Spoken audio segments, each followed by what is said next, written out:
स्वागत है आप सबका हमारे YouTube चैनल त्रिवा क्लास में। मैं राघव त्रिपाठी आप लोगों के लिए लेके आया हूँ ज्योग्राफी की फर्स्ट सीरीज। इसमें ज्योग्राफी का इंट्रोडक्शन कराएंगे आप लोगों को। ज्योग्राफी क्या है? ज्योग्राफी जो है इन दो भागों में बांटा गया है ज्योग्राफी को, जियो प्लस ग्राफी।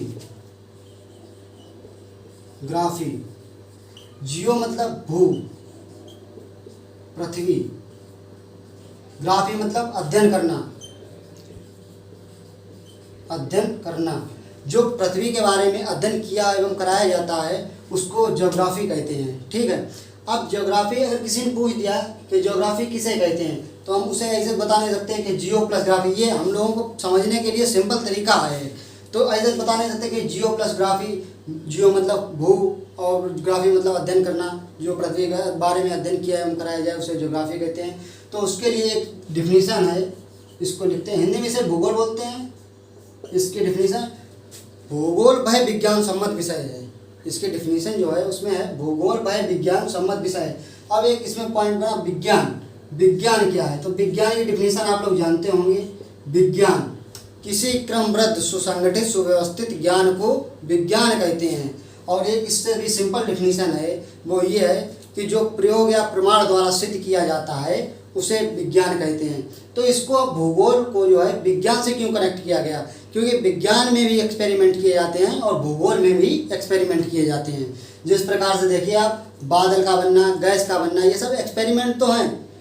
ज्वालामुखी का फटना, ये सब भूगोल के अंतर्गत रखे गए हैं। उसके बाद में और जैसे हिस्ट्री के बारे में देखिए आप, हिस्ट्री में जो है राजा महाराजा जो हुआ करते थे उनकी विचारधाराओं के बारे में लिखा हुआ है। और इकोनॉमी जो है वो उसमें भारत की अर्थव्यवस्था के बारे में लिखा हुआ है। और जैसे पॉलिटी है, पॉलिटी में अपना संविधान के बारे में, राजनीतिक के बारे में लिखा हुआ है। तो ये जो है भूगोल। अब थोड़ा हम टॉपिक से हट गए थे, फिर वापस आते हैं भूगोल। तो भूगोल एक जो है इसमें प्रमाण द्वारा या प्रयोग द्वारा जो सिद्ध किए जाते हैं उसको भूगोल के अंतर्गत रखा जाता है। अब इसके बाद में भूगोल किसे कहते हैं? तो भूगोल वह विज्ञान सम्मत विषय है जिस विज्ञान सम्मत विषय है जो मनुष्य तथा उसके पर्यावरण के बीच में अंतर संग स्पष्ट करता है। मनुष्य तथा उसके पर्यावरण के बीच में अंतर संग स्पष्ट करता है, उसे भूगोल कहते हैं। अब दूसरा क्वेश्चन बना पर्यावरण। पर्यावरण क्या है? तो पर्यावरण का संधि विच्छेद होता है परिधन आवरण। परिधन आवरण मतलब मतलब चारों ओर से, आवरण मतलब घेरे हुए, जो हमें चारों ओर से घेरे हुए है उसे पर्यावरण कहते हैं। ठीक है, तो ये जो भूगोल की है डिफिनेशन कंप्लीट हो गई। समझ में आया सबको? अब इसके बाद में अगला क्वेश्चन बनता है टाइप ऑफ जियोग्राफी। ज्योग्राफी को कितने भागों में बांटा गया है? तो इसका क्वेश्चन लिखते हैं। तो जो ज्योग्राफी है उसको कितने भागों में बांटा गया? टाइप्स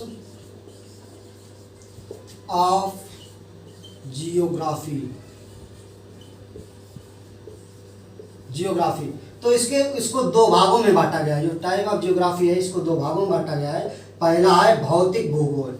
भौतिक भूगोल, इसको फिजिकल ज्योग्राफी बोलते हैं। और दूसरा मानव भूगोल। मानव भूगोल, मानव भूगोल, जो मानव भूगोल है इसको ह्यूमन ज्योग्राफी बोलते हैं। अब भौतिक भूगोल क्या है? नंबर एक जो है भौतिक भूगोल क्या है? जो चीज़ें हमें प्रकृति के द्वारा प्राप्त होती हैं, जो प्रकृति के द्वारा प्राप्त हुई चीज़ें होती हैं उसे भौतिक भूगोल में रखा गया है। और जिसका निर्माण मनुष्य स्वयं कर रहा है उसको मानव भूगोल में रखा जाता है। तो भौतिक भूगोल, जो भौतिक भूगोल है इसको चार भागों में बांटा गया है। सबसे पहला स्थल मंडल। स्थल मंडल, उसके बाद में दूसरा है जल मंडल। जल मंडल, और तीसरा है वो है वायुमंडल। वायुमंडल,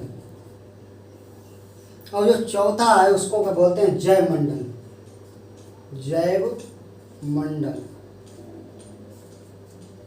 ठीक है, जो भौतिक भूगोल है उसके ये पार्ट हैं, उसको चार भागों में डिवाइड किया गया है। पहला स्थल मंडल, दूसरा जल मंडल, तीसरा है वायुमंडल और चौथा जो है वो है जैव मंडल। ठीक, अब जो वायुमंडल है, वायुमंडल, इससे पृथ्वी की उत्पत्ति हुई। पृथ्वी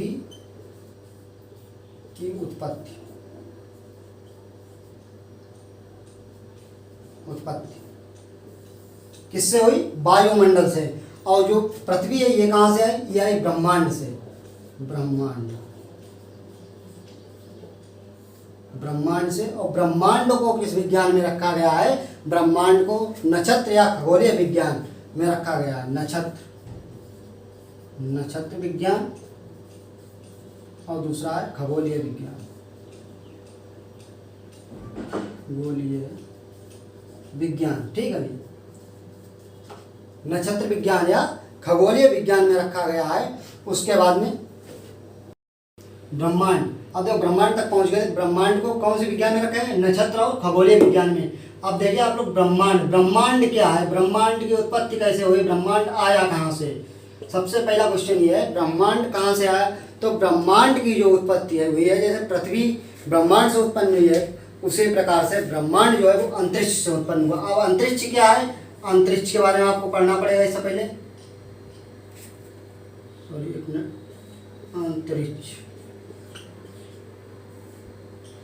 अंतरिक्ष क्या है? अब देखिए पृथ्वी को जो है तीन सतहों में बांटा गया है। तीन सतह वो कौन सी है? पहला है वायुमंडल, ऊपर का हिस्सा वायुमंडल, ठीक है। नीचे का हिस्सा कहलाता है स्थल मंडल। और जो ये बीच का हिस्सा होता है इसे सतह या पृथ्वी बोलते हैं, पृथ्वी, ठीक है।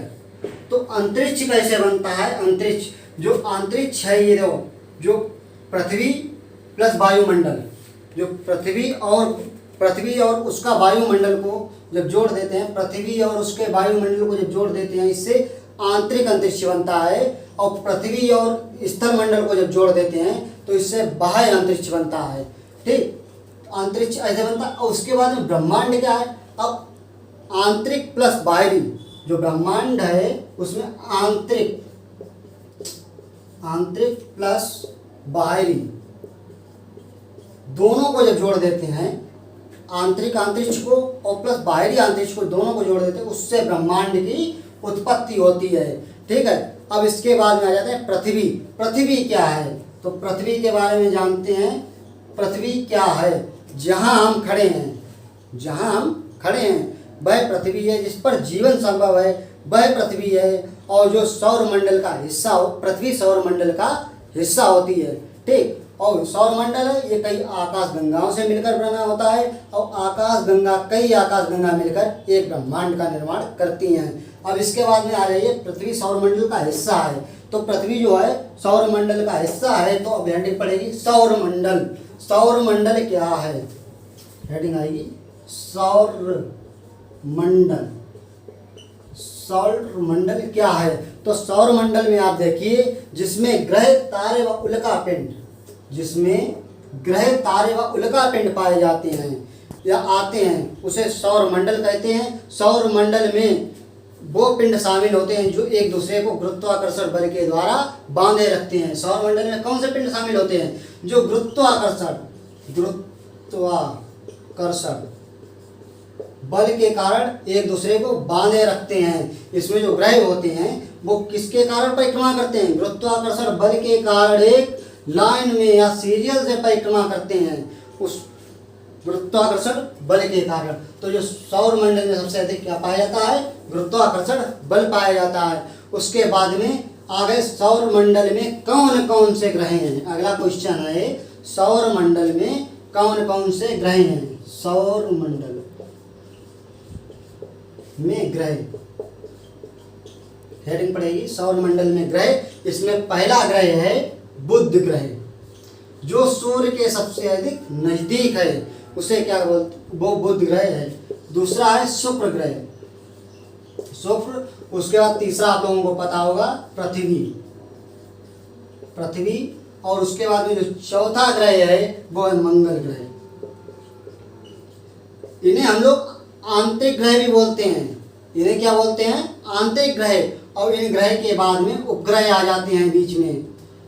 उसके बाद में जो उपग्रह आते हैं, उसके बाद में आंतरिक ग्रह जो हैं ये अंदर होते हैं, और उसके बाद में उपग्रह आते हैं। फिर उसके बाद में बाहरी ग्रह जो आगे के ग्रह होंगे, जैसे बृहस्पति है, 5 नंबर बृहस्पति।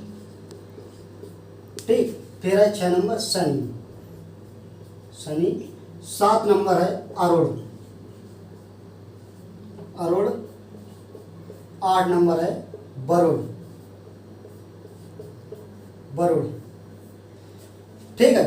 ये ग्रह के नाम है, पहला बुध, दूसरा शुक्र, तीसरा पृथ्वी, चौथा मंगल और पांचवा है बृहस्पति, छठवां है शनि और सातवां है अरुण और आठवां है वरुण। इनको जो ये 5 से लेके 8 तक ग्रह हैं, इनको बाहरी ग्रह भी बोलते हैं। और ये जो ग्रह होते हैं 1 से 4 तक, कौन कौन से?